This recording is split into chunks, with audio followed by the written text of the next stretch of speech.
Praise the lord. దేవుని ఉన్నతమైన నామమునకు మహిమ కలుగునుగాక. ప్రభు పేరట మీ అందరికీ హృదయపూర్వక వందనాలు. ఈ ఉదయకాలము దేవుని వాక్యాన్ని విందాం.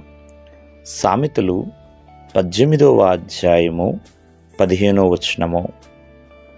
జ్ఞానుల చెవి తెలివిని వెతుకును, వివేకము గల మనస్సు తెలివిని సంపాదించును. ప్రియమైన వాళ్ళరా, జ్ఞానుల చెవులండి.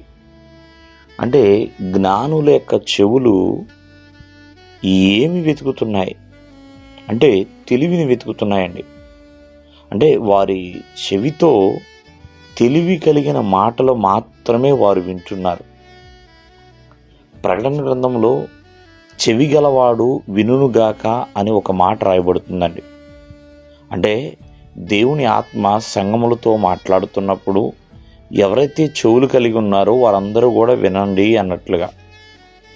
చాలామంది ఎన్నో విషయాలు వింటూ ఉంటారు. అంటే కొంతమంది చెవులు దురదగా ఉండొచ్చేమో, మరి కొంతమంది ఏది చెప్పినా వినరండి. అంటే మందముగా ఉన్న చెవులు కూడా కొన్ని ఉన్నాయి, ఏదైనా వినడానికి ఇష్టపడరండి. ప్రియమైన వాళ్ళరా, ఈ రోజున వినబడని చెవులు మనకు కనపడుతున్నాయి, అలాగే వినబడని చెవులు కూడా కొన్ని ఉన్నాయి. కానీ ఈ చెవులు మాత్రము జ్ఞానుల చెవులండి. అవి తెలివిగల మాటలు వింటున్నాయి. కొన్ని క్రీస్తు మాటలు వినే చెవులు కూడా ఉంటాయి. ప్రియమైన వాళ్ళరా, క్రీస్తు మాటలు, దేవుని మాటలు ప్రయోజనకరమైనవండి. అంతేకాదు ప్రియమైన వాళ్ళరా, వేగిరపడు చెవులు ఉన్నాయి. అంటే మాట్లాడడానికి నిదానించటము, వినడానికి వేగిరపడటం. ప్రియమైన వాళ్ళరా, కావున ఈ ఉదయకాలం ముందు ఆలోచించండి.